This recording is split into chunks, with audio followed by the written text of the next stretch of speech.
We head to South Georgia Island, an oasis of rock that was once the center for the sealing and whaling industry in the Southern Ocean. It will take 2.5 days sailing to get to South Georgia. We busy ourselves with birds in flight off the stern and lectures from the staff. We have 3 landings on South Georgia today, including one before breakfast. The early morning sun is trying to break through over Elsa Hull. The beach here is narrow and packed with wildlife. Our first king penguin colony. These elegant birds stand 3 feet tall.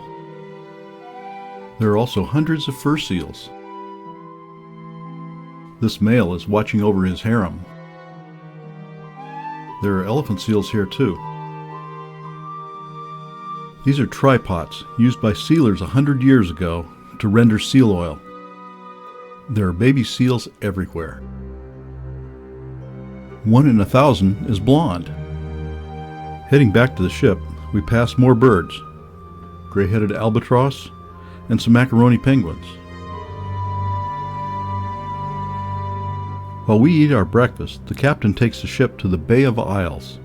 We have 2 landings here, Salisbury Plain and Prion Island. We are in Antarctic waters now, and it's noticeably cooler. A small but distinguished contingent of king penguins meets us on the beach, along with some fur seals wondering if we're edible. As we hike along the beach, it becomes apparent that this is a very large king penguin colony. We climb a hill to get some perspective. This is what 200,000 to 300,000 king penguins look like, one of the largest colonies in the world. It's time to head back to the beach. These penguins are sitting on eggs. These strange creatures were once thought to be a separate species, the woolly penguin. But they are last year's chicks. King penguins take 12 to 14 months to fledge. Their parents feed them until they get their adult feathers. A relatively small group of penguins sees us off. After lunch, we're back to the Zodiacs to visit Prion Island. The beach is full of baby fur seals watched over by an elephant seal. There are even younger fur seals with their mothers in the tussock. Seals clearly have the right-of-way on the boardwalk. We're here to see the Wandering Albatross nesting colony. There are 1,500 breeding pairs on South Georgia. We were lucky enough to catch a pair doing a mating dance. Their wingspan is the largest of any bird, 12 feet.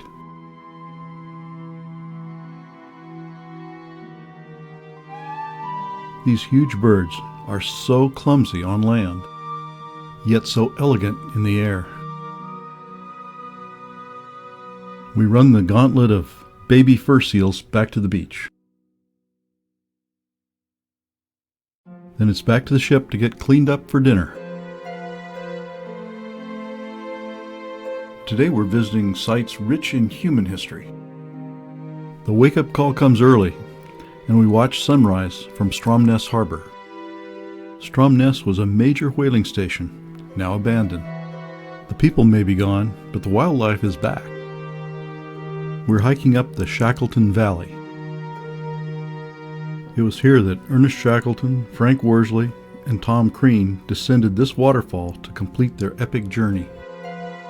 This waterfall was ice-encrusted in May 1916, when it was the last obstacle to Shackleton and his party.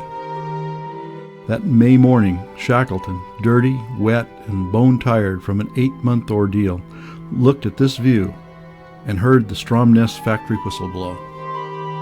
Our hike down the valley is much more pleasant than theirs. There are hopes to clean up the site and open it to tourism, but now this is as close as you can get. These whale catcher propellers are a good place to leave fur seal pups while Mom goes hunting.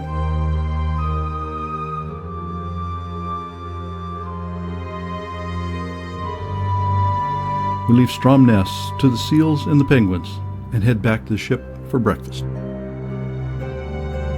Our next landing is Grytviken, another whaling station.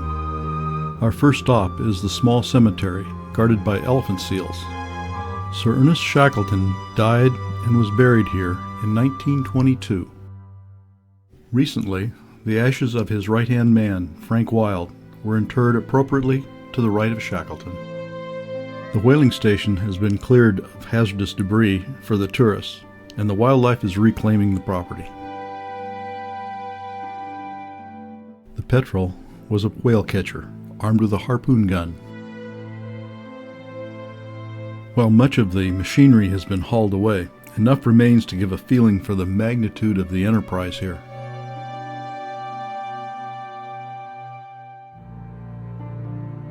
The Norwegian Lutheran Church was consecrated on Christmas Day, 1913. The manager's house is now a museum. Inside is a replica of the James Caird, Shackleton's lifeboat that carried him from Elephant Island to South Georgia. We leave Grytviken humbled by the thought of how man's enterprise can decimate a species in so little time. Our last landing today is Gudthal, Norwegian for Good Hollow. This was a base for factory ships. Those are water tanks above the beach. The beach is littered with whale bones. We're climbing up to a Gentoo penguin colony. There are fur seals in the tussock all the way up. We're getting a little too close to a tern nest. It's a nice view from the top. Gentoo penguins have a distinctive white patch on the top of their heads. The Gentoos like this grass knoll for their nests, unlike their cousins who prefer rocks. Gentoo chicks are the cutest of the penguin chicks. Parents make the chicks chase them to get food. Once they prove they're healthy, they get fed. It's a long way up from the water where the food is. But the Gentoos don't seem to mind the commute. They come back all clean and plump. Back down on the beach, we stop to check out some elephant seals.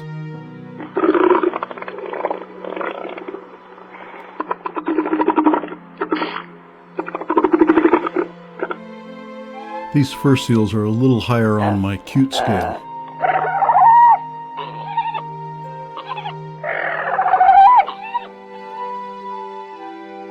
Today we're landing at 3 locations on the eastern end of South Georgia.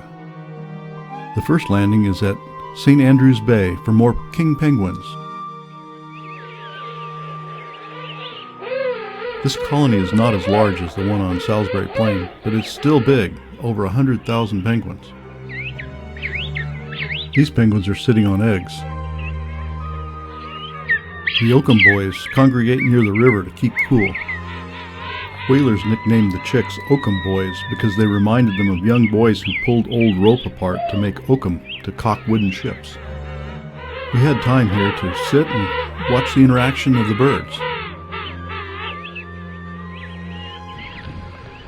The Oakham boys are very demanding of their parents.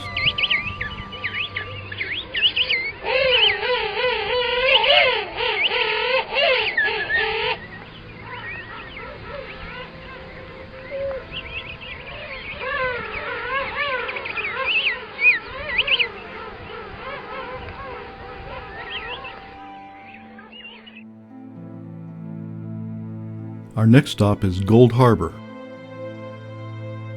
There are some pretty spectacular hanging glaciers. And more king penguins. And many more than a few fur seals.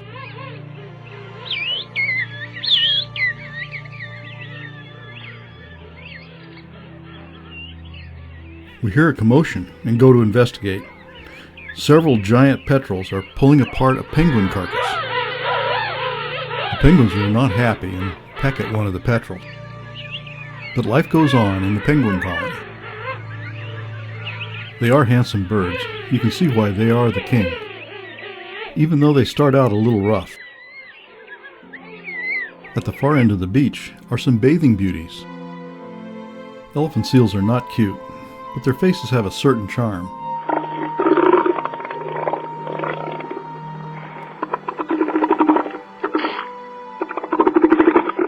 Once a year they shed their skin and have to stay on the beach until that's done. That must make them a little crankier than normal.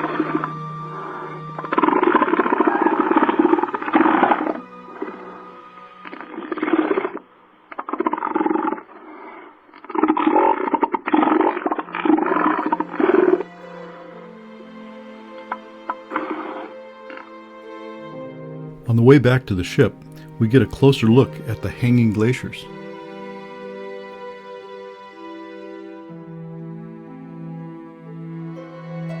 Our last landing on South Georgia Island is at Cooper Bay. We climb up to the top of the headland to visit a macaroni penguin colony.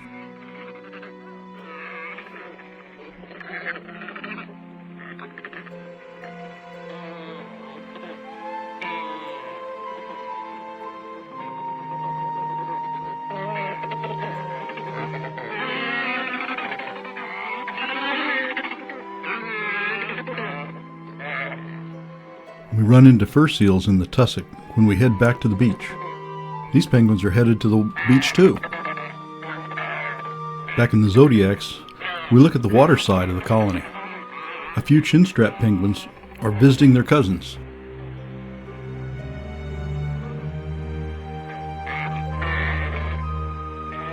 We say goodbye to the penguins and to South Georgia and head back to the ship.